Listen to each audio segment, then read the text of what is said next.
Assalamualaikum warahmatullahi wabarakatuh. Baik, kita lanjutkan materi kita pada pembahasan pendidikan agama Islam. Pada kesempatan ini kita akan bicara persoalan komponen pendidikan dalam perspektif pendidikan Islam. Memang ketika kita bicara komponen pendidikan, ada banyak komponen-komponen yang akan kita bahas. Tetapi karena keterbatasan waktu, hanya beberapa hal saja yang ingin kita bahas pada pertemuan ini tentang komponen pendidikan dalam perspektif pendidikan Islam ini. Yang pertama, pendidik dan peserta didik dalam perspektif pendidikan Islam. Kita akan coba bahas tentang pendidik dulu. Pendidik ini dari sisi definisi, kalau kita lihat pada perspektif etimologis, pendidik dalam konteks Islam bisa disebut murabbi, bisa juga mu'alim, bisa juga mu'addib.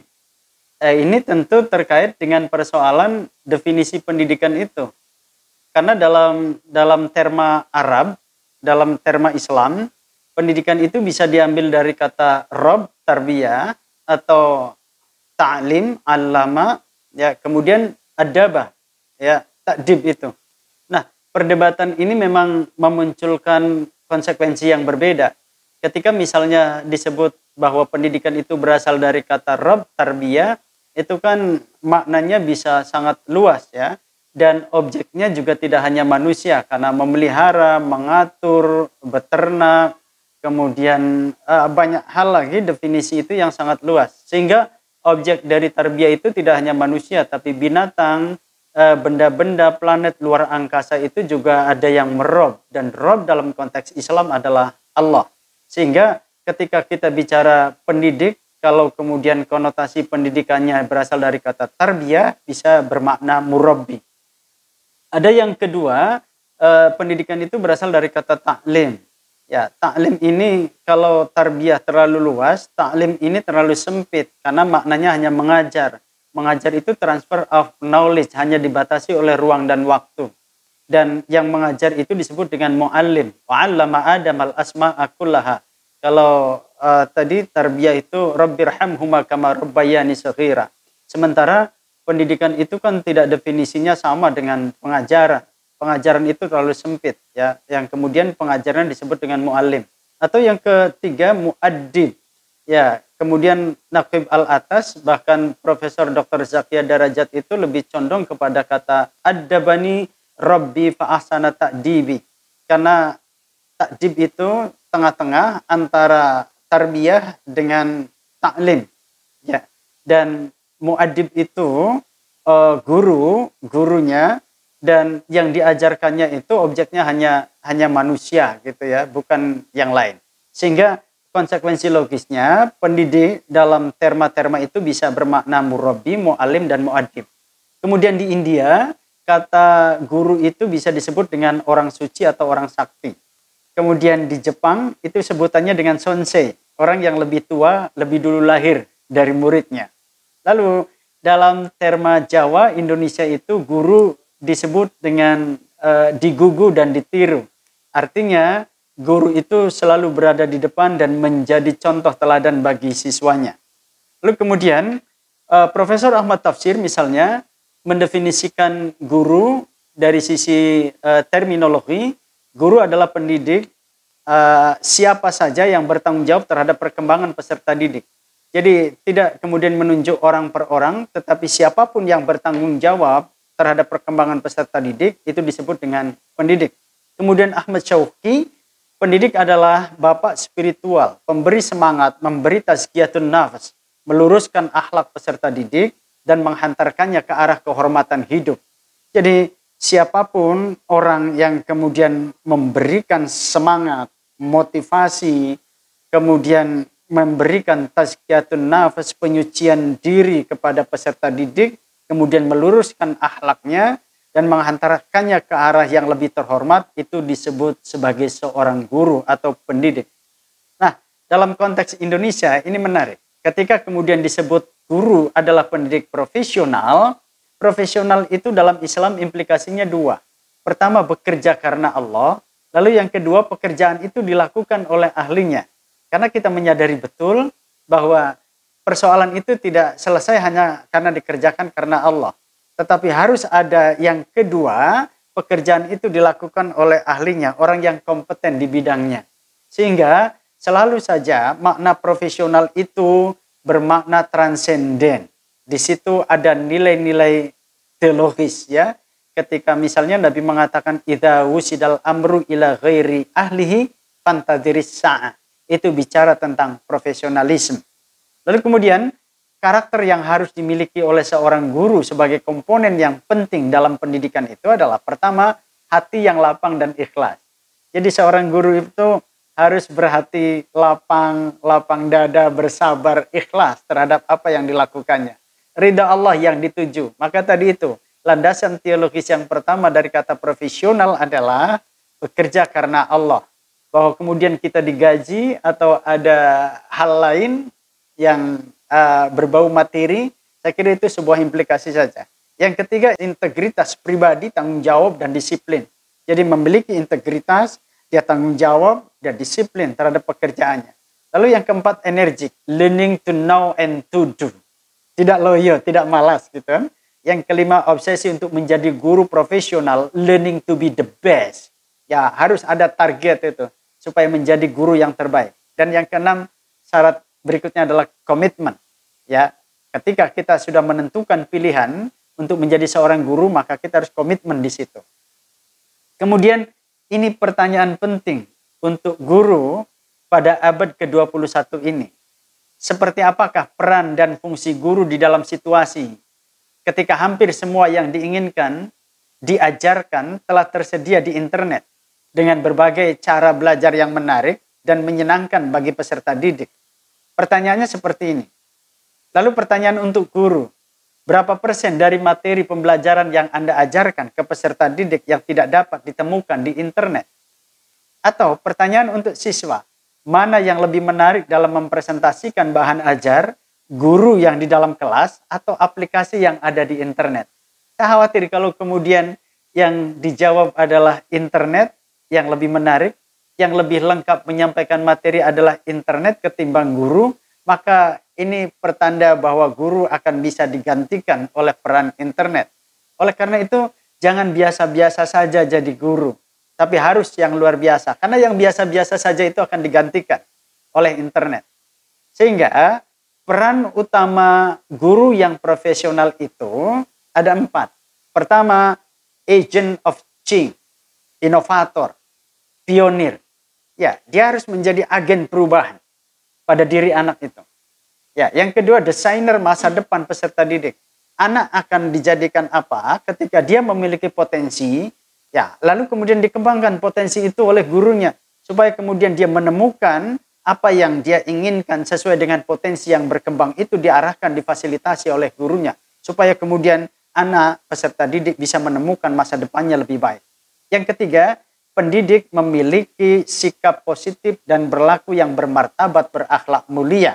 Ya, karena seorang pendidik akan menjadi contoh, teladan, prototipe bagi peserta didiknya. Dan keempat, transformator.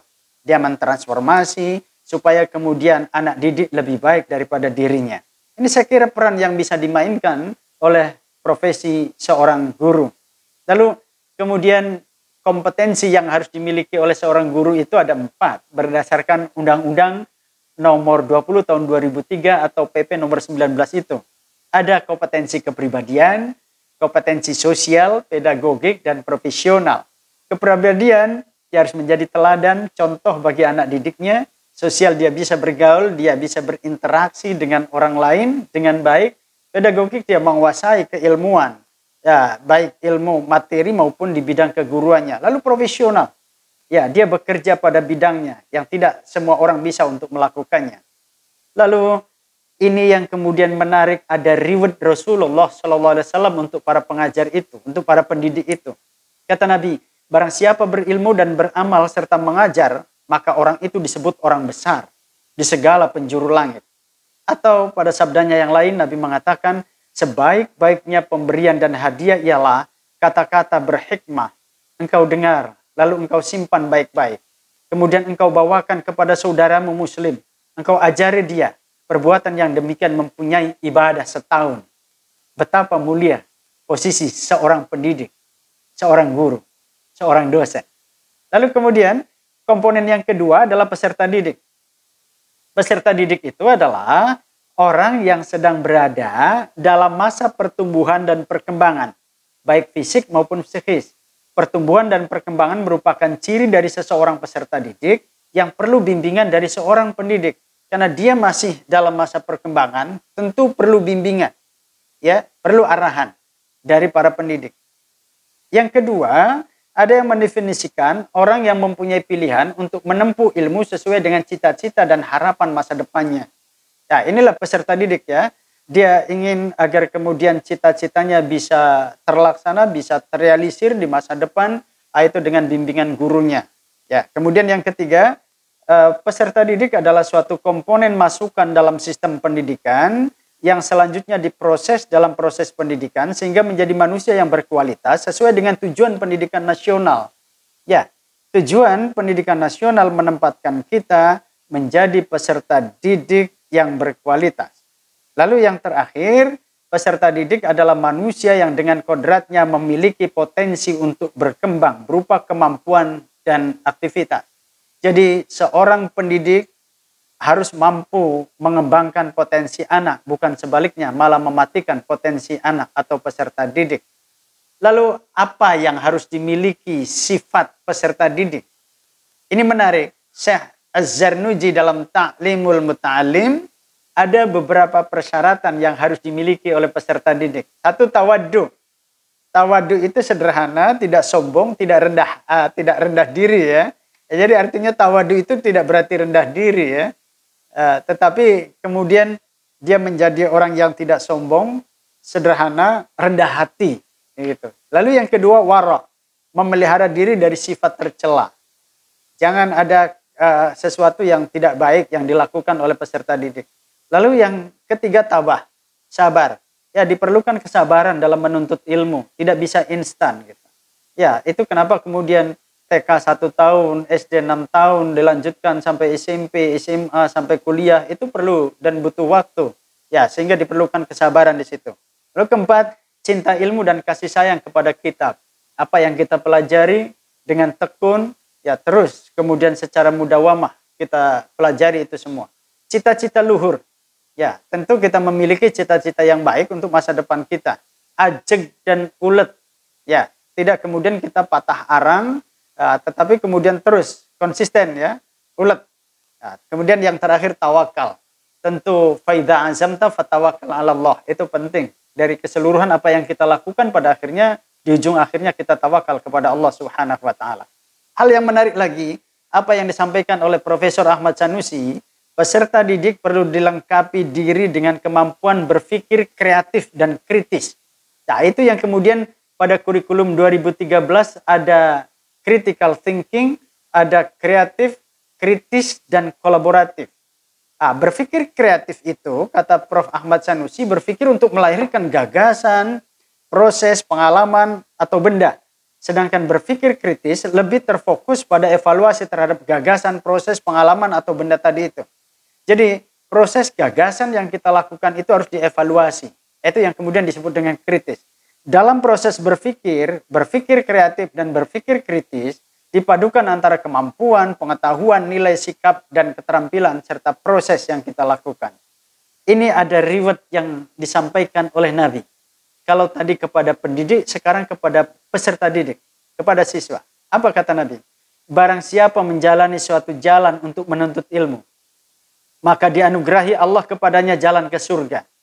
Atau sabda Nabi yang lain, sesungguhnya malaikat itu membentangkan sayapnya kepada penuntut ilmu tanpa rela dengan usahanya itu.